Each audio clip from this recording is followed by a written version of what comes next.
Bien, bonsoir tout le monde.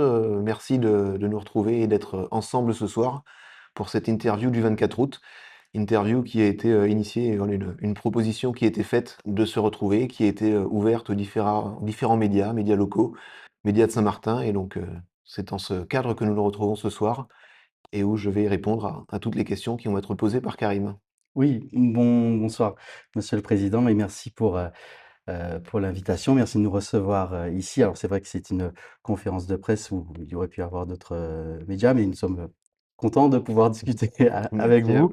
et au lendemain de la fête de Saint-Barthélemy, hem, c'est l'occasion peut-être aussi de faire un bilan. Mais d'abord pour commencer, est-ce que vous pouvez nous expliquer quelle est la symbolique de la fête de Saint-Barthélemy, pour le territoire, mais aussi pour vous en tant que président de la collectivité?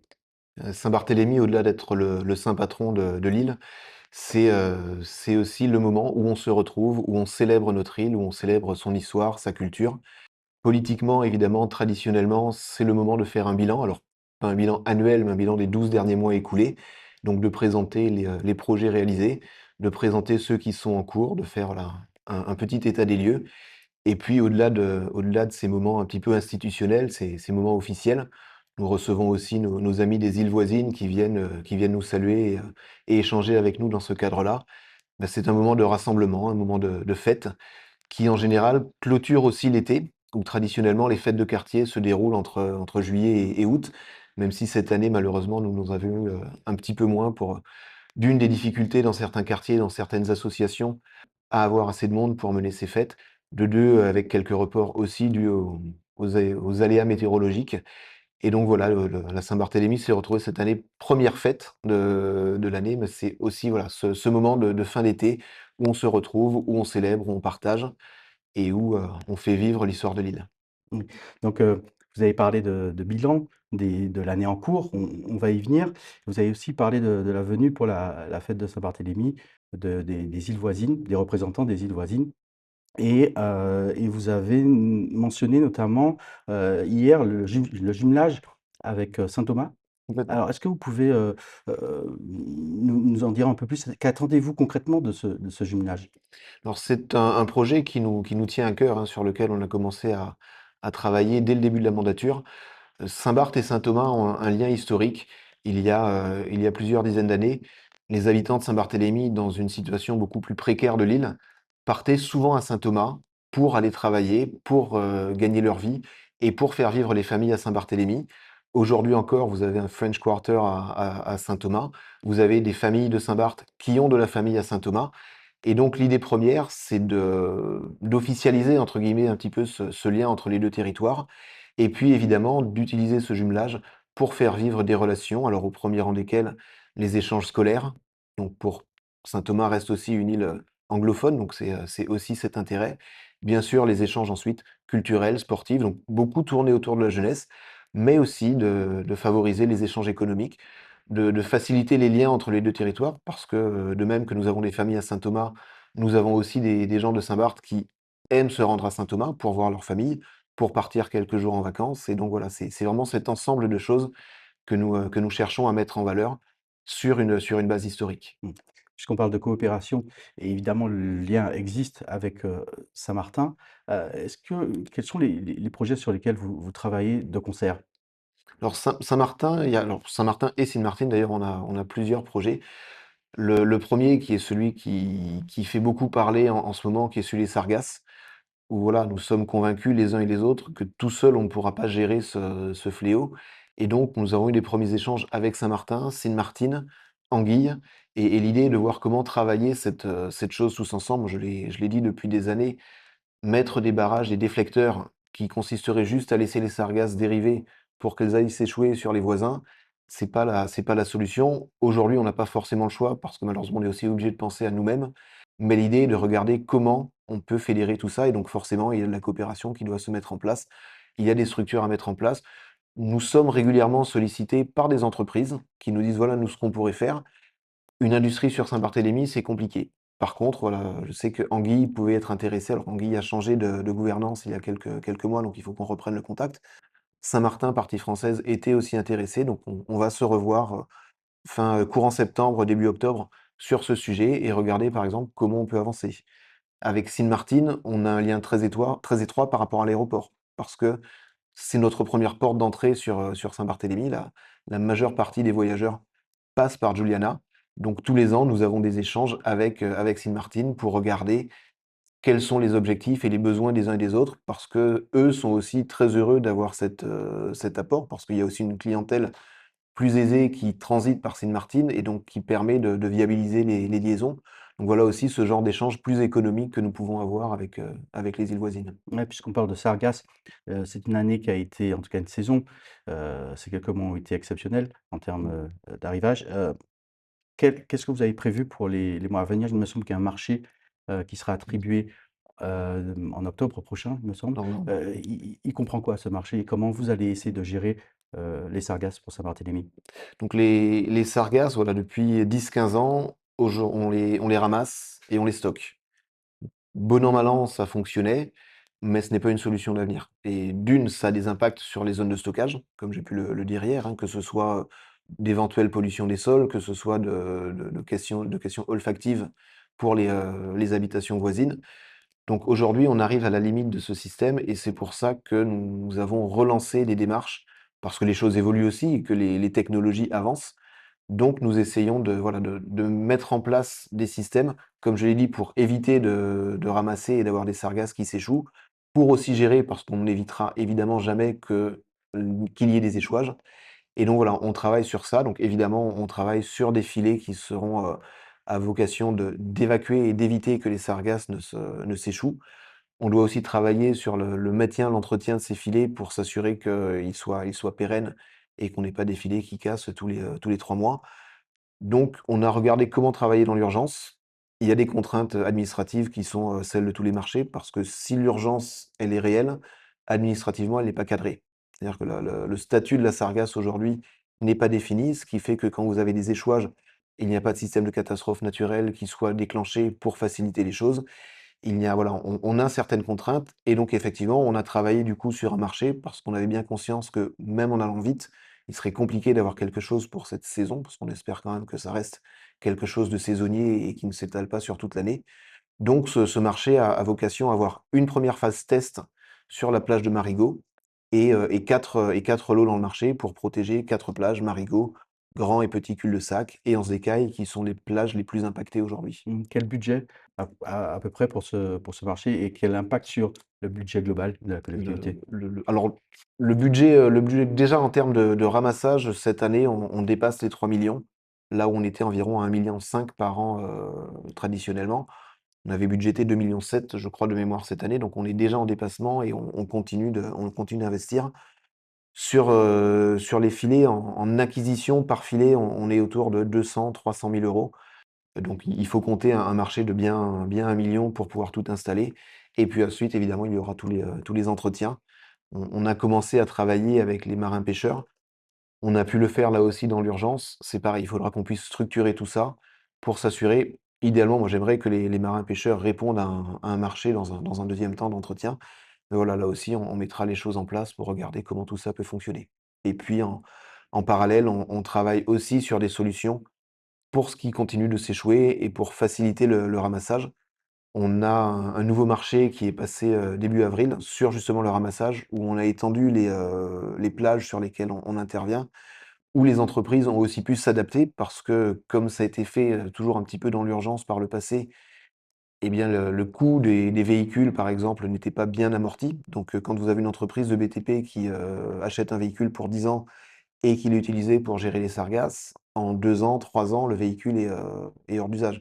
Donc voilà, ça nous a permis de remettre un petit peu tout ça en place pour que ce soit juste pour les entreprises et pour que la réponse aussi sur le ramassage soit mieux adaptée. Enfin, on doit remettre le terrain de stockage en état. Comme je l'ai dit hier, hein, c'est un terrain qui a été choisi, assez rapidement à l'époque et qui était probablement le seul disponible d'ailleurs. Néanmoins, il y a des conséquences, donc l'idée est là aussi de travailler à évacuer tout ce qui est sur site. Donc nous avons commencé à travailler avec, Sint Maarten pour le coup et des entreprises qui pourraient évacuer pour remettre le terrain autant en état que possible et repartir sur quelque chose qui soit, mieux maîtrisé, qui anticipe un peu mieux les conséquences de ces échouages et là aussi il faut compter, a priori, au bas mot, entre 3 et 4 millions, si on veut vraiment remettre ce terrain en état. Pour finir en quelques mots sur le sujet des sargasses, mais qui est important et qui a une notion, aussi, sanitaire évidemment pour la population. Est-ce que vous, heu, déplorez que ou pas, peut-être que l'État ne prenne pas en charge un peu plus cette question? Alors, la 1re chose que je déplore, c'est vraiment la notion de statut de l'algue qui n'est toujours pas déterminée et je pense que oui, sur des arrivages ailleurs, sur des arrivages plus importants, certainement que les choses auraient bougé plus vite. Après, en toute transparence, je suis obligé de faire aussi un petit peu profil bas parce qu'il y a des aides de l'État qui sont mises en place et le conseil exécutif s'est prononcé contre ces aides il y a quelque temps en disant: «Voilà, on ne veut pas, de la participation de l'État». Néanmoins, j'ai quand même regardé à ce qu'on puisse continuer de travailler et de bénéficier des expertises. Donc d'un côté, oui, effectivement, je pense les îles ne peuvent pas être laissées toutes seules et je pense pas qu'à Saint-Barthélemy, parce que même si nous avons des moyens financiers qui permettent de faire certaines choses, nous sommes aussi conscients que ce n'est pas le cas de toutes les communes. J'ai pu aller en Guadeloupe il y a quelques jours, où il y a aussi des communes, y compris touristiques, qui sont fortement impactées. Saint-Martin l'est aussi. Donc bien sûr que les îles ne doivent pas être laissées toutes seules et que c'est un travail qui doit se faire de concert, oui. Merci pour, le sujet, sargasse. On peut Mmh. aborder maintenant la question peut-être, sur le plan économique et social. Évidemment, Saint-Barthélemy, dépend du tourisme et des investissements. Il semble, vous allez me dire ce que vous en pensez, que la population, ne s'y retrouve pas, entre pouvoir d'achat, heu, accès aux plages, accès aux services de plage. Comment la collectivité peut-elle, trouver le juste milieu pour sa population? C'est un challenge. La collectivité n'a pas de compétences économiques, donc il y a des règles qui sont des règles de concurrence, classiques qui s'appliquent partout. En termes de plage, effectivement, il peut y avoir un sujet sur les plages qui sont attribuées aux établissements. La réalité, c'est que quand on regarde quand même le ratio entre le nombre de plages de l'île, parce qu'il y en a quand même beaucoup et vous avez pu faire le tour, je pense, alors on a quand même beaucoup de plages sur l'île. Les parties qui sont entre guillemets «privatisées» restent marginales par rapport à la globalité de l'offre disponible. Néanmoins, on doit aussi s'assurer, il y a des règles qui sont mises en place, que les entreprises ne fassent pas n'importe quoi et que la collectivité s'y retrouve. Nous avons des tarifs qui sont plutôt raisonnables. Donc ensuite, voilà, les entreprises ne le gèrent pas toutes de la même manière, Vous les l'entendez établissements, cette préoccupation? bien sûr, c'est complètement normal. Après, au-delà, voilà, au-delà des plages, il y a la réalité du coût de la vie. La collectivité essaye d'intervenir dans ces domaines de compétences. Alors je pense notamment à l'énergie où nous avons, il y a 2 ans, décidé de geler des augmentations de taxes qui étaient prévues sur l'électricité. Nous travaillons, aujourd'hui activement au maintien de la péréquation et en particulier sur les foyers, et les ménages qui nous semblent indispensables. Après, voilà, nous avons eu des discussions avec Air France, par exemple. La continuité territoriale est un vrai sujet. Aujourd'hui, c'est vrai que le déplacement coûte cher, alors qu'il est indispensable, alors que ce soit parfois médical, que ce soit, pour des raisons scolaires, que ce soit pour des raisons purement de vacances. Mais voilà, la population est amenée à se déplacer et il n'est pas normal que ce soit presque plus intéressant de faire un Saint-Barth-Miami parfois qu'un Saint-Barth-Pointe-à-Pitre. Alors que voilà, nous sommes à distance très proche. Donc il y a des travaux qui sont en cours. Nous avons travaillé avec l'ADOM, par exemple, sur le fait de travailler à l'accompagnement, évidemment au niveau des étudiants, parce que le Saint-Barthélemy ne rentrait pas dans les critères qui étaient fixés par l'ADOM, faute de coefficient, familial. Donc nous avons travaillé pour que les personnes avec les revenus les plus modérés puissent s'inscrire dans ces systèmes. Nous travaillons aussi pour que l'ADOM puisse, pallier et accompagner la sécurité sociale sur les déplacements médicaux et notamment sur le deuxième accompagnant. Parce qu'aujourd'hui, vous avez un enfant qui est malade, vous devez aller en Guadeloupe. En général, c'est compliqué pour un parent de partir seul, c'est souvent une situation qui est déjà difficile. Donc vous avez 2 parents qui vont partir accompagnés, la sécu ne va en prendre qu'un en compte. Donc voilà, on a ce genre de choses et puis après évidemment sur tout ce qui est, consommation au quotidien, c'est plus compliqué parce que voilà, ce sont des choix et des questions de concurrence, même si la concurrence s'ouvre un petit peu, donc on prône effectivement d'avoir un maximum de concurrence. Maintenant, il y a aussi une loi du marché qui s'impose et ce qui est plus compliqué à gérer. Mmh. Vous parliez de transport, j'en profite pour rebondir, puisque le territoire, comme celui de Saint-Martin d'ailleurs, est soumis aux importations et le temps, d'acheminement, vous le savez, devrait peut-être encore augmenter dû à la réorientation des routes maritimes. Comment est-ce que la collectivité, peut faire pour que le consommateur ne soit pas encore lésé? Alors, pour le moment, on essaye de faire ce qui est dans nos mains, c'est-à-dire de solliciter, d'alerter. Donc, Mélissa Lake, notamment, qui est présidente de la commission économie, s'est rendue en Guadeloupe, a rencontré le port autonome pour, voilà, travailler la chose. Nous travaillons évidemment avec les prestataires et avec la CMA-CGM avec laquelle nous avons eu quelques rencontres. Et puis nous nous appuyons aussi sur nos parlementaires sur ce sujet pour porter le message, à Paris.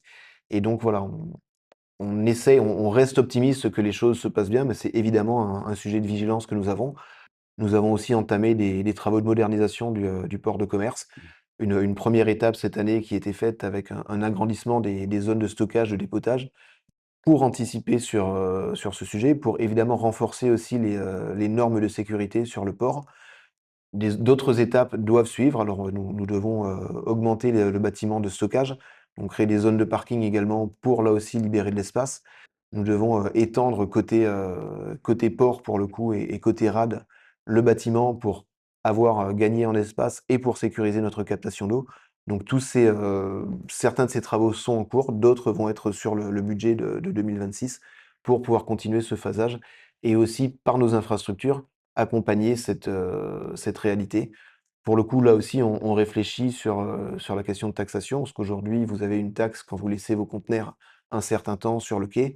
Il va peut-être falloir qu'on revoie aussi ce système pour s'assurer d'avoir une rotation optimisée et après voilà, on surveille aussi, on a conscience que même si il y a pu y avoir des inquiétudes sur le port autonome, malgré tout, même si on n'est pas toujours directement concerné ou à la marge aujourd'hui, on constate aussi que la stabilité sociale sur le port autonome s'est quand même grandement améliorée ces derniers temps, ce qui est aussi porteur d'espoir, même si on reste vigilant. Après cette petite parenthèse sur le transport et les importations, on revient sur la préoccupation, de la population et et notamment sur la mobilité à Gustavia.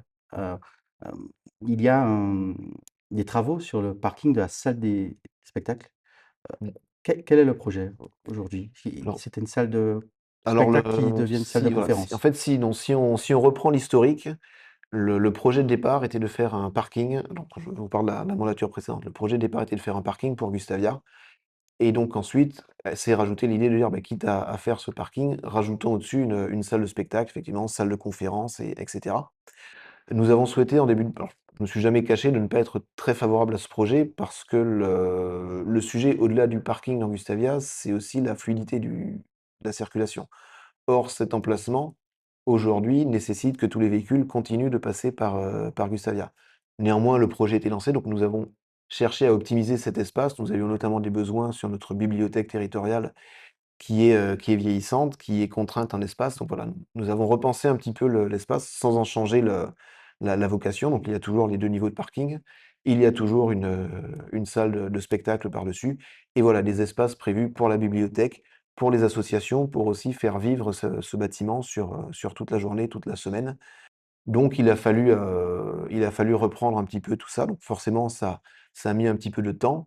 Nous avons ensuite eu quelques contraintes qui sont arrivées par rapport à des absences sur le projet de départ et notamment en termes de sécurité. Donc c'est pour ça qu'aujourd'hui, si les travaux ont repris, nous avons une étape complémentaire à rajouter. Nous avons évidemment une sécurisation parce que les travaux ayant été arrêtés un petit peu de temps, il a fallu quand même reprendre un certain nombre de choses. Mais surtout aujourd'hui, nous devons sécuriser par rapport au terrain qui se situe, en amont de l'excavation qui a été faite, suite à la constatation qu'il y avait un certain nombre de rochers qui étaient positionnés sur ce terrain et qu'il fallait, s'assurer de sécuriser avant de travailler. Donc aujourd'hui, Au Aujourd'hui, donc on est où nous en sommes?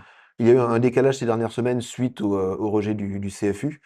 Néanmoins, voilà, les choses se sont relancées, donc les experts sont en train de faire les rapports pour que l'on puisse continuer d'avancer et de faire Le avancer ce projet est projet. prévu à horizon? Vous avez une date Le peut-être? projet aura forcément, allez, on va dire, minima 3 4 ans de travaux et sachant que nous avons des marchés aussi qui sont, repassés parce qu'il y a une entreprise qui a été défaillante, que vous connaissez certainement aussi à Saint-Martin, qui est celle qui travaillait sur le projet d'hôpital et donc il a fallu aussi reprendre ça pour le coup, ça ne retarde pas. Néanmoins, voilà, il y a ces aspects administratifs qu'il a aussi fallu reprendre. Maintenant, voilà, une construction comme ça, il faut compter, ouais, entre 3 et 4 ans de travaux. Mmh.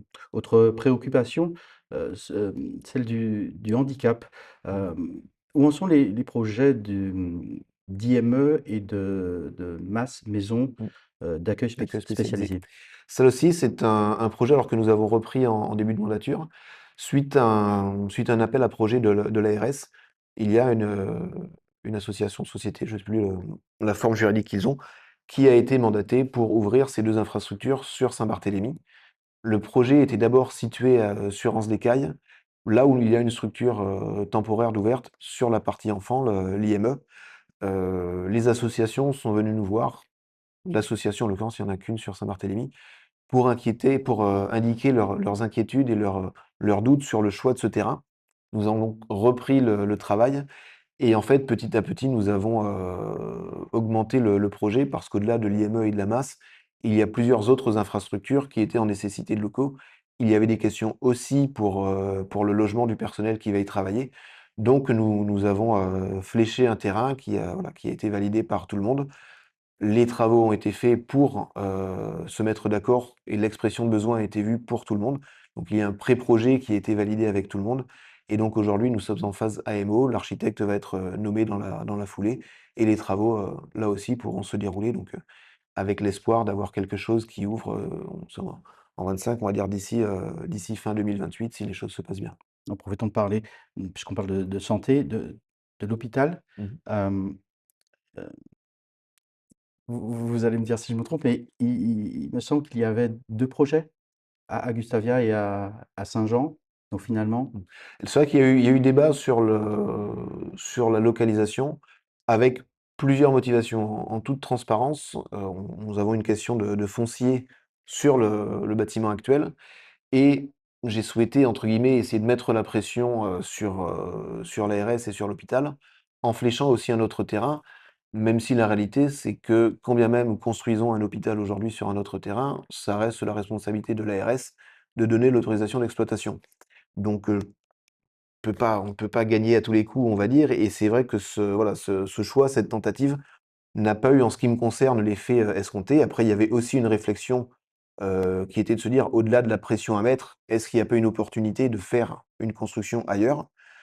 Voilà, avec un ensemble de discussions. Alors, ça ne fait toujours pas l'unanimité, hein, très clairement. Maintenant, nous avons une majorité d'élus qui s'est dégagée pour dire: «Non, non, travaillons sur Gustavia». J'ai travaillé en parallèle, sur des aspects fonciers pour regarder comment, optimiser et voir ce qui était disponible dans les zones voisines de cet hôpital. Donc nous allons aussi avancer sur ce sujet. Néanmoins, aujourd'hui, avec les programmistes qui travaillent, sur le projet, l'emplacement de Gustavia permet de répondre à tous les besoins et potentiellement même un peu plus parce que voilà, si les élus le souhaitent, au niveau de la collectivité, il y a la possibilité d'intégrer une maison de la santé, ce que nous avons aujourd'hui mais en location. Il y a la possibilité d'intégrer une structure pour la petite enfance et pour avoir ce lien intergénérationnel qui est assez utile. Maintenant voilà, l'hôpital n'a pas les financements et même pour faire la partie hôpital, la collectivité abondera. Néanmoins, voilà, on peut aussi faire plus dans ce projet et voilà, les élus devront se positionner. Le pré-projet a été, présenté, aux élus ou une partie des élus parce que c'est une commission où il manquait, pas mal de monde. Une commission générale sera organisée, à la rentrée pour présenter, voilà, le programme finalisé, le travail finalisé des programmistes de l'hôpital pour que les élus puissent faire les derniers choix et que là aussi derrière on puisse avancer. Parce qu'il y a quand même des sommes qui sont en jeu avec le Ségur de la santé.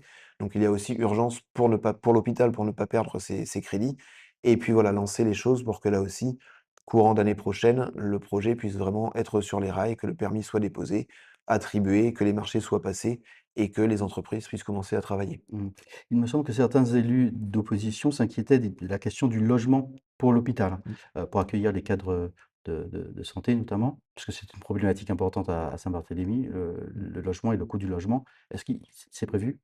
Alors sur le projet, c'est prévu. Le foncier que nous devrions, acquérir dans quelques semaines, mois, permettrait, le cas échéant, de construire du logement et donc c'est déjà en proposition pour l'hôpital de dire: «Si nous construisons, nous metterions à disposition une partie des logements construits. En parallèle, la convention avec l'hôpital sera remise sur la table du conseil territorial dans les prochaines semaines, avec la proposition Saint-Barthélemy, aujourd'hui, la collectivité, propose alors, techniquement 5 logements, par convention 4 au personnel de l'hôpital et donc l'idée est d'augmenter cette offre avec 2 logements complémentaires parce que la collectivité vient de faire des acquisitions foncières. Nous avons acheté une douzaine de logements récemment, nous en avions acheté 2 de plus il y a quelques mois. Depuis le début du mandat, on est quasiment à 20 logements, achetés. Là, en septembre, nous allons lancer la construction de 3 logements de 3 chambres supplémentaires.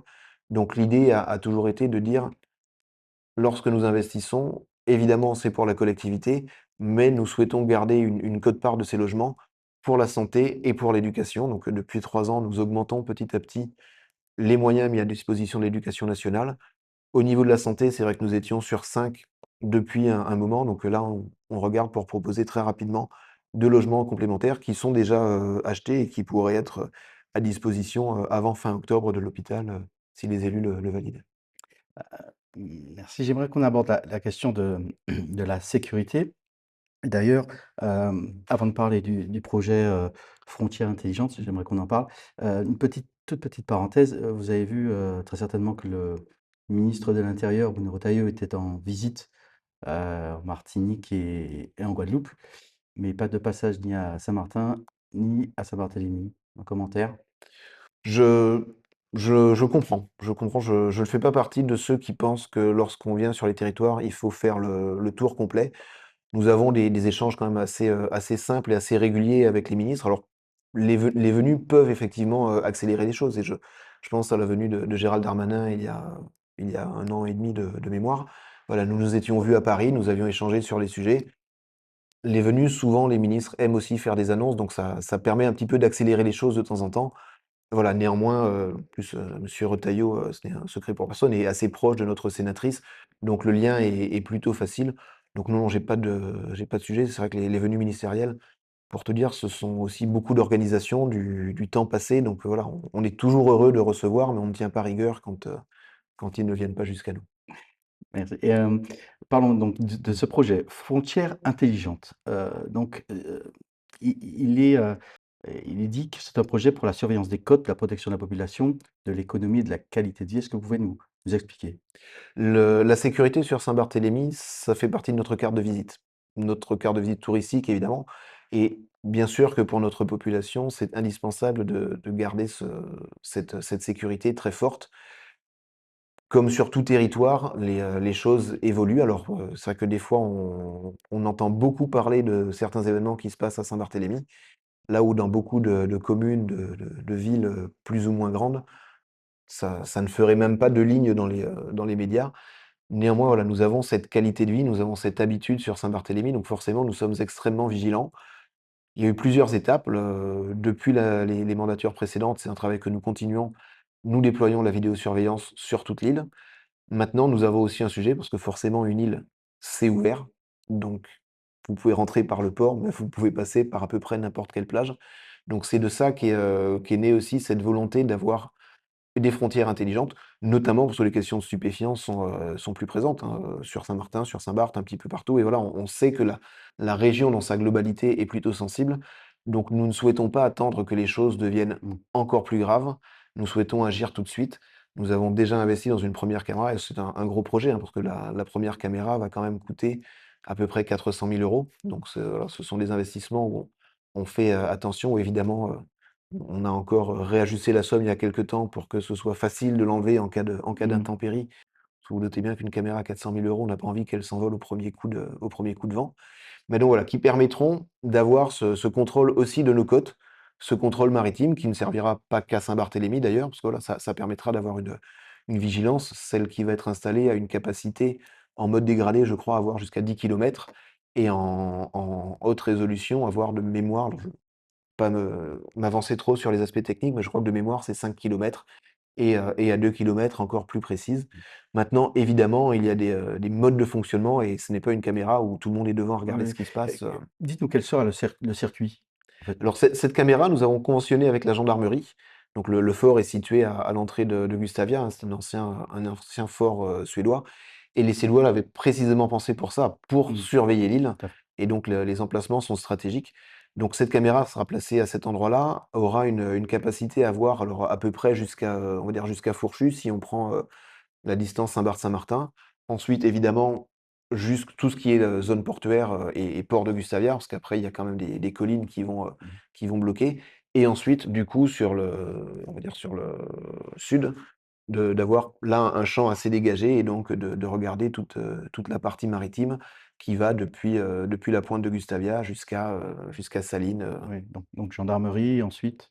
et après sur le sol, ça n'a D'accord. pas d'impact. Donc c'est vraiment un rayonnement sur, on va dire Non, tout mais ce qu'on a. les images vont être, transmises, vont être, Et ensuite, rega après, voilà, c'est la gendarmerie, donc il y aura des habilitations qui seront données. Aujourd'hui, c'est même un petit peu plus sécurisé que le fonctionnement des caméras que nous avons sur terre. Aujourd'hui, hein, les gens ne le savent pas, mais les caméras sont positionnées à la police. Néanmoins, elles sont, consultables sur réquisition de la gendarmerie. Donc voilà, c'est quelque chose qui est contrôlé. Nous n'avons pas, Là, vous parlez de la la vidéosurveillance du territoire? vidéosurveillance, c'est ça. Et Mmh. donc, c'est évidemment le même genre de process, encore plus renforcé parce que ce sont des caméras, plus puissantes qui sera mis en Il place y en sur, aura d'autres et a l'idée priori? c'est d'en avoir de mémoire 3 entre 3 et 5 pour avoir vraiment une couverture totale. Aujourd'hui, nous avons repéré les emplacements, mais ils ne sont pas forcément tous propriété de la collectivité, donc il y a un travail à faire. Il y a des questions de zonage aussi, certaines peuvent être en zone verte, donc il faudra regarder comment on fait travailler tout ça. Mais l'idée, voilà, c'est à terme d'avoir entre 3 et 5 caméras qui soient posées, sur ces frontières. Nous avons en parallèle un travail sur un centre de surveillance aussi, qui permettra, voilà, de combiner un petit peu ce travail. Et comme je le disais hier, hein, il y a des demandes qui sont en cours pour que nous puissions aussi avoir des fiches à l'entrée du territoire. Alors, sans aller aussi loin que ce qui se fait à Giuliana, quelque chose de beaucoup plus simple, mais voilà, qui permettrait de savoir, basiquement, nom, prénom, jour d'arrivée, motif du déplacement et lieu d'hébergement. A priori, on n'a pas forcément besoin d'aller beaucoup, beaucoup plus loin que ça aujourd'hui, mais c'est quelque chose qui n'est pas, qu'on ne peut pas nous imposer en tant que territoire. Donc c'est l'ensemble de ces choses-là qui permettra d'avoir vraiment un système aussi sécurisé que possible. Il nous reste encore, quelques minutes. J'aimerais qu'on aborde un point important. Vous supposez, c'est le plan, politique. Nous sommes quasiment à mi-mandat et votre, mandature, on peut dire qu'elle est, déjà, mouvementée. Alors, comment gouverner sans majorité? Avec de la patience, avec, de la pédagogie que manifestement quand je vois, certains votes, je ne dois pas avoir suffisamment. Et puis avec, surtout la nécessité de toujours garder en tête l'intérêt collectif. Comme, j'ai pu le dire, hein, nous sommes, tous élus par la population.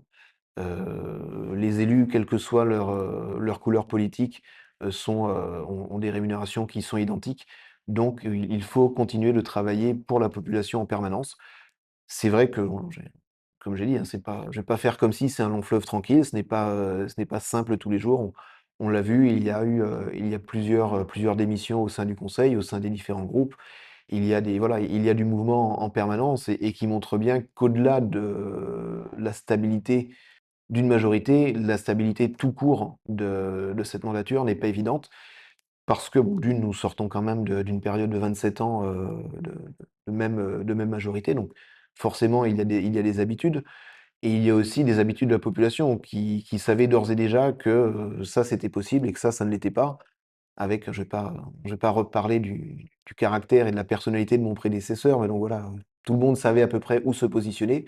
Vous avez une nouvelle majorité qui arrive, vous avez des nouveaux élus qui arrivent, donc entre guillemets, ça réouvre la boîte de Pandore et toutes les demandes ressortent, donc ce qui n'est pas simple. Après voilà, il y a des raisons, purement aussi de désaccord entre les personnes, hein, qui sont comme je dis, qui sont d'ailleurs pas forcément de base extrêmement politiques, qui sont vraiment des questions de voir comment on fonctionne en tant qu'élu, quel est le rôle d'un élu, quelles sont les limites qui s'imposent à nous. Et comme je l'ai dit, voilà, nous sommes sur une mandature où en fait, des 19 élus, il y en a quasiment aucun qui était dans cette position. Vous avez des élus qui étaient dans une majorité, qui sont passés dans une opposition. Vous avez des élus qui étaient dans l'opposition, qui sont passés dans une majorité. Vous avez des élus qui sont sur un premier mandat. Ceux qui sont en conseil exécutif ne l'ont jamais été. Moi-même, évidemment, alors j'ai été et dans la majorité et dans l'opposition, mais bien évidemment qu'une position de conseiller territorial ou de président, ce n'est pas la même chose. Donc il a aussi fallu que tout le monde fasse ses armes. Malgré tout, ce que je déplore, c'est qu'il y a on va dire la partie visible, où il y a beaucoup de désaccords. Le conseil territorial est l'occasion évidemment d'être une tribune, donc voilà, chacun prend des positions. La réalité, c'est qu'une majorité d'élus travaillent, ensemble. Quand je fais mon discours hier et que vous entendez le nom d'une série d'élus, c'est pas juste une figure de style, c'est parce que j'ai pas vocation à féliciter quelqu'un qui ne travaille pas, donc c'est parce que voilà, le travail se fait, qu'il y a des échanges qui se font et qui se font souvent en bonne intelligence, qu'il y en a d'autres qui sont plus compliqués. Finalement, si on essaie de prendre un peu de hauteur, est-ce que ce n'est pas mieux de devoir, composer et de devoir donc écouter l'opposition? Mais c'est ce que j'ai pu dire en début de mandat, hein. Au-delà des difficultés qui sont arrivées par la suite, la composition du conseil territorial, au final, reflète aussi parce que nous avons historiquement, on va dire 3 groupes, même si une fusion, mais en tout cas, voilà, les 3 groupes étaient représentés avec leurs couleurs et donc oui, ça demande derrière évidemment du débat et comme j'ai dit hier, je suis très favorable au débat d'idées, je suis très favorable à ce qu'on confronte les idées et maintenant, oui, très clairement, quand vous êtes en position de président, eh bien, il faut composer et donc très clairement, je pense que ça évite de s'endormir sur ses lauriers et je pense qu'il y a pas grand monde qui imagine que je puisse passer mes journées à dormir vu et le travail qui se fait et le contexte politique et donc oui, bien sûr, ça permet de faire avancer certains projets. Certains ne font pas consensus et voilà, moi-même, il y a des projets que je ne ferai pas avancer sur cette mandature. Heureusement, ce n'est pas forcément des projets qui sont aujourd'hui indispensables. Je pense au code des contributions où, à mon sens, nous avons une révision en profondeur à faire de ce code des contributions pour qu'il soit plus juste, pour qu'il soit plus précis.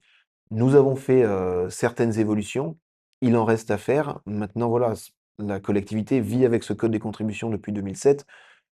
On va dire que les finances de la collectivité sont plutôt bonnes et plutôt saines, donc voilà, si sur l'année et demie qu'il reste, nous ne révisons pas complètement le code des contributions, ça ne sera pas non plus, pénalisant. Ça l'est un peu plus sur un sujet comme l'urbanisme, où il y a des besoins et où voilà, là, on voit bien la difficulté, faute de majorité, de faire avancer, certaines idées et d'être bloquante. Après, je suis moi-même mis en difficulté sur certaines décisions et je l'accepte et d'ailleurs, vous pouvez voir qu'en conseil territorial, il peut y avoir des points qui sont rejetés. Il peut y avoir des points où, je les amène, même si ce n'est pas forcément ma volonté première et qui passent. Donc voilà, c'est effectivement, cette configuration offre aussi un pluralisme. Voilà, le tout est de rester dans un jeu politique aussi sain que possible et encore une fois en gardant la population en ligne de mire. Mmh. Sur le budget, évidemment, on sait que le compte financier, a été le compte financier unique a été rejeté. Où en est-on aujourd'hui? Alors il a été, rejeté 2 fois, donc nous avons, enclenché les procédures logiques. La préfecture a été saisie, la chambre, régionale des Des comptes comptes. a été saisie et donc c'est elle qui devait émettre son avis. Il se trouve que nous sommes toujours en phase d'expérimentation et Saint-Barthélemy s'est inscrit dans cette phase d'expérimentation. Il y a aussi forcément des difficultés et là, dans le cas d'espèce, lors de la consolidation informatique des documents, il y a eu une coquille, c'est-à-dire que 2 lignes qui devaient se fusionner sont restées défusionnées. Donc C'était l'objet voilà, du aucune conseil, c'est ça, territorial, exactement, donc de début du mois. Mmh. aucune incidence sur les chiffres, mais la chambre, territoriale a demandé par transparence à ce que ce soit représenté aux élus et donc je pense que les élus alors voilà, je vais pas parler à leur place et le rejet du CFU était à mon sens extrêmement politique, ce qui a été bien compris et d'ailleurs la chambre était un petit peu embêtée lors des premiers échanges, parce qu'eux-mêmes nous ont expliqué: «Nous avons l'habitude d'être saisis parce que sur l'ensemble des communes aujourd'hui, nous avons un compte de gestion et un compte administratif. Un est réalisé par la collectivité, l'autre est réalisé par l'État et la trésorerie et donc nous sommes saisis quand il y a des accords entre les 2 et qu'on n'arrive pas à se mettre d'accord». Le CFU, c'est déjà ces 2 documents qui sont compilés dans un seul et s'il est réalisé, c'est parce que et la trésorerie et la collectivité sont d'accord. Donc eux-mêmes ne savaient pas trop comment se positionner. Ils se sont dit: «Nous allons regarder la procédure qui a été mise en place pour le réaliser». Il y avait pas de souci de procédure, mais voilà, il y avait ce petit bug qui a fait qu'il y a eu un troisième vote qui n'était pas prévu, alors qui n'était pas, forcément le plus agréable à faire, ni pour les uns ni pour les autres, parce que, voilà, c'était une période complexe, une période qui était difficile pour les entreprises, pour la population, parce que c'est aussi un sujet que les gens ne maîtrisent pas forcément. Il y a eu un amalgame entre le budget et le CFU, Mmh. alors que c'est pas le budget qui avait été rejeté, Mais Saint-Barthélemy a aussi cette caractéristique que son budget est quasiment entièrement autofinancé. Donc forcément, quand vous ne validez pas les comptes, bah, le budget, de facto, alors qu'il avait été voté, se retrouve en difficulté. Donc c'est vrai que c'est là où ça a aussi amené beaucoup de confusion. C'est là où je parlais de pédagogie. Nous sommes en troisième année passée de mandature. Donc pour moi, là, les choses étaient claires. C'est vrai qu'on n'avait jamais voté dans ce sens-là. Et donc c'est aussi ce qui a amené un peu de confusion que, personnellement, je n'avais pas anticipé. Mmh, certaines entreprises n'ont pas pu être rémunérées pendant ce laps de temps. Est-ce que c'est réglé aujourd'hui? Oui, oui, alors j'ai pas les derniers chiffres à jour, mais en tout cas, les services de la collectivité ont travaillé en étroite collaboration avec les entreprises. Celles que j'ai pu recroiser, m'ont rassuré, m'ont confirmé que tout était bien en ordre, et je pense que s'il y avait encore des difficultés, j'aurais déjà eu des appels parce que voilà, on travaille, assez, de manière conjointe, et c'est assez simple d'échanger, donc je n'ai pas de nouvelles en tout cas, à date, qu'il y a vraiment des arriérés qui sont encore dus à ce retard de CFU. Très bien. J'ai une dernière question, Monsieur le président. Je pense qu'on ne peut pas terminer cet entretien sans cette question. On l'a dit, précédemment, on est à mi-mandat. Est-ce que vous allez vous représenter en 2027? Le J'ai envie de dire qu'il va se passer beaucoup de choses, enfin, vu tout ce qui s'est passé depuis le début du mandat, je vous dirais que si le dépôt de candidature était demain, oui, bien sûr, j'aime ce que je fais. En toute prétention, je pense que je le fais pas si mal que ça, et voilà, bien sûr que l'envie de continuer de m'investir est là. Après évidemment, c'est bien prématuré pour faire une annonce officielle de candidature, mais voilà, c'est un secret pour personne, je pense, que ce que je fais me plaît, me passionne, et que j'ai envie de continuer de m'investir pour mon île. Merci, Monsieur le président. Merci beaucoup.